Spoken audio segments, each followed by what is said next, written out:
Andito na kami ngayon sa Universal Studios Japan. So, galing kami ngayon sa Airbnb namin near Nipponbashi Station. So, mga 43 minutes yung train. And kung ang biyahe naman via car, probably 16 minutes lang. And ngayon, 11 a.m. na. And kung mapapansin nyo, wala halos tao kasi Friday ngayon. And usually weekends yung madami talagang tao. So, by the way, gagawa ko ng separate video about dun sa Airbnb namin kung sulit ba siya for the price.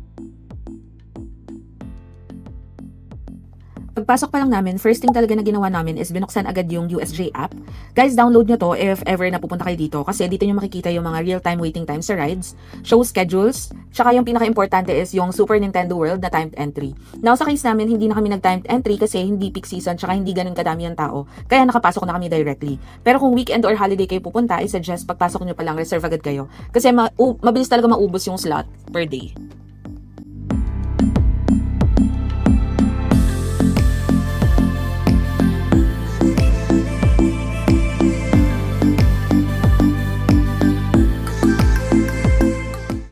Guys, para na kami ninja ngayon. Sobrang lamig. As in. Oh!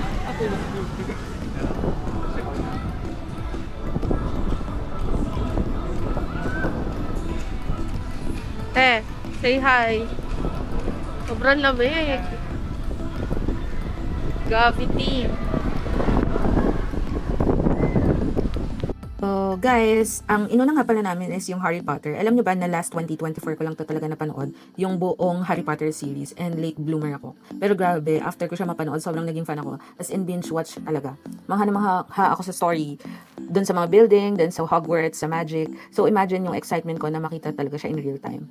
Pagpasok namin sa Wizarding World of Harry Potter, honestly kinalabutan ako. And yung Hogwarts Castle sa personal, sobrang laki niya, and detailed talaga yung pagkakagawa.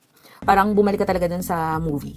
And ayun nga lang, sad part kasi sarado siya and under renovation yung mga Harry Potter rides. So wala talaga akong nasakyan kahit isa and medyo nasad lang as a fan.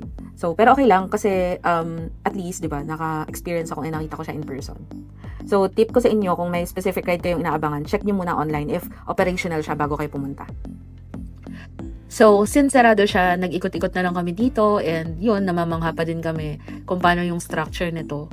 Ang galing lang kasi para nakikita mo lang siya sa movie ngayon, nakikita mo siya sa personal.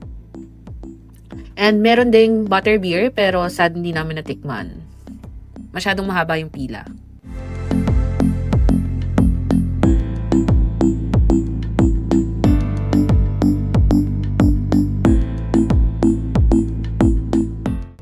Ito nga pala yung iconic Hogwarts Castle. So, inside this castle, nandito yung pinaka-famous ride nila, which is yung Harry Potter and the Forbidden Journey. Ito yung ride na parang lilipad ka kasama si Harry, and then may Quidditch scene, and then may Dementors, and may dragons.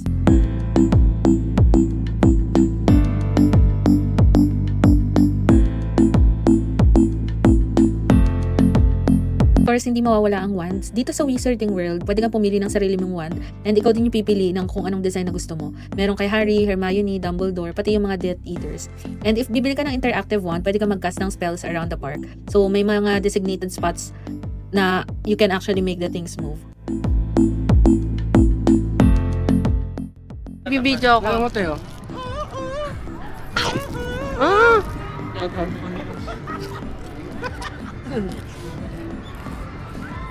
Ah! Kasi. Ako.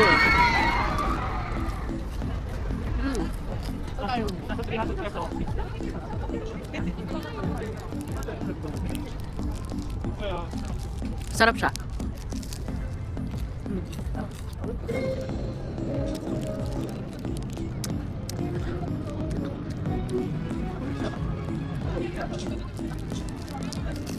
Okay, this is it guys. Nintendo World na tayo and dito sobrang excited kami kasi ito yung isa sa mga highlight ng Universal Studio namin.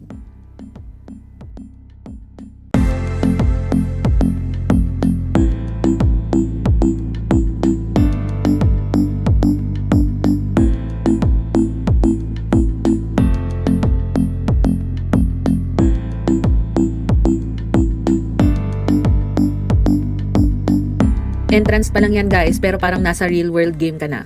Sobrang colorful, sobrang detailed. Wow! Kita nyo naman, sobrang colorful and para ka talagang nasa loob ng isang game. Di ako makapaniwala na makakapunta ako dito. Grabe, diba? Sobrang saya and sobrang daming tao ng mga time na yan. Buti na lang, hindi na namin kailangan mag-timed entry. Nakapasok na kami kasi weekdays nga. Pero during weekends talaga, need mo talaga na mag-timed entry kasi sobrang haba talaga ng pila.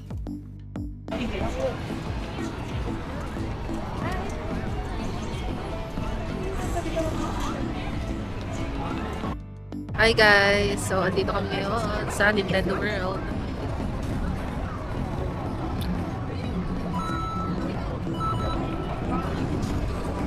Nasaan na yung ano natin? Si Yoshi.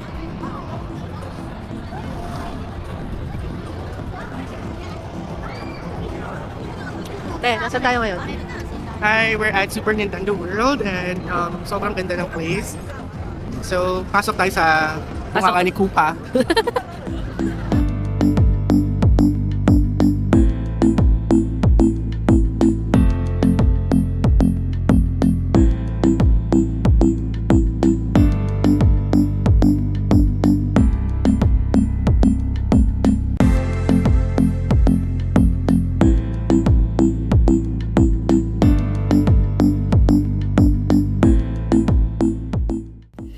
Alright, so ayan na, nakasakay na kami after mahabang pila. Sad lang kasi hindi ako nakakuha ng video kasi bawal daw. So after namin sa Nintendo World, nanood muna kami ng Waterworld show and amazed na amazed kami dito kasi ang gagaling nila umarte and ang gagaling nilang speedboat, magaling yung mga effects nila.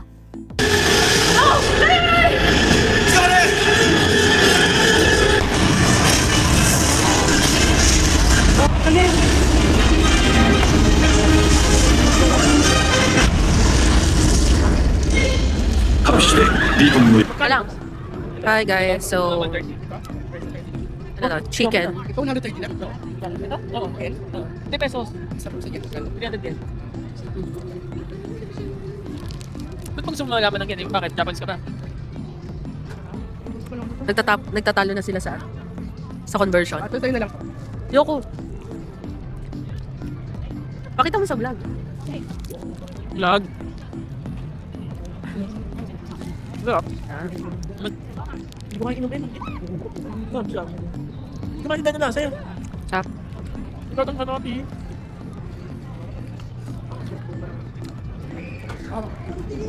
Parang ano, alam mo yung ano, FP lights? Na mataba? Ang pangit.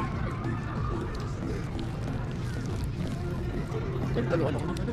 Ano talaga? Sa'yo tayo.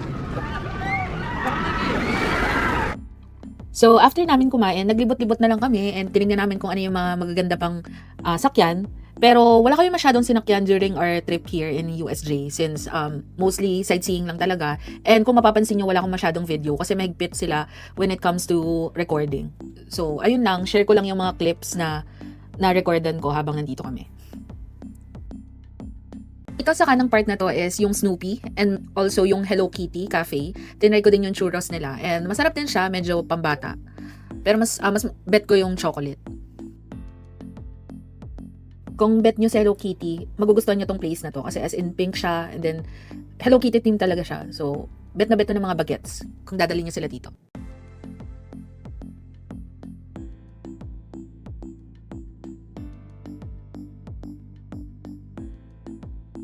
Another churros. Hello Kitty.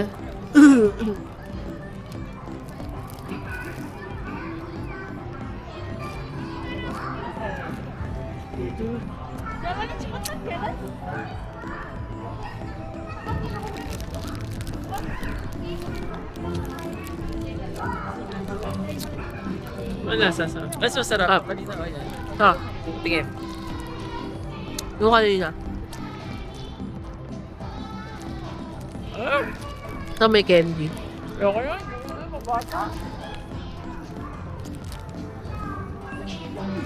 Ah.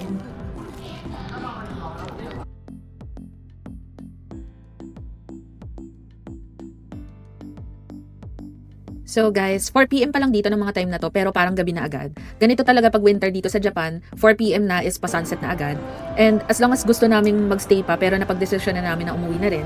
Una, sobrang lamig and talagang ramdam hanggang buto. Tapos pangalawa, okay na rin kami sa rides namin and sa sightseeing namin for today. So paalis na kami ngayon. Pero bago kami umuwi is nag-video muna ako ng view ng USJ paggabi. So makita nyo rin. Ang sobrang ganda, sobrang daming ilaw, and sobrang bright ng paligid.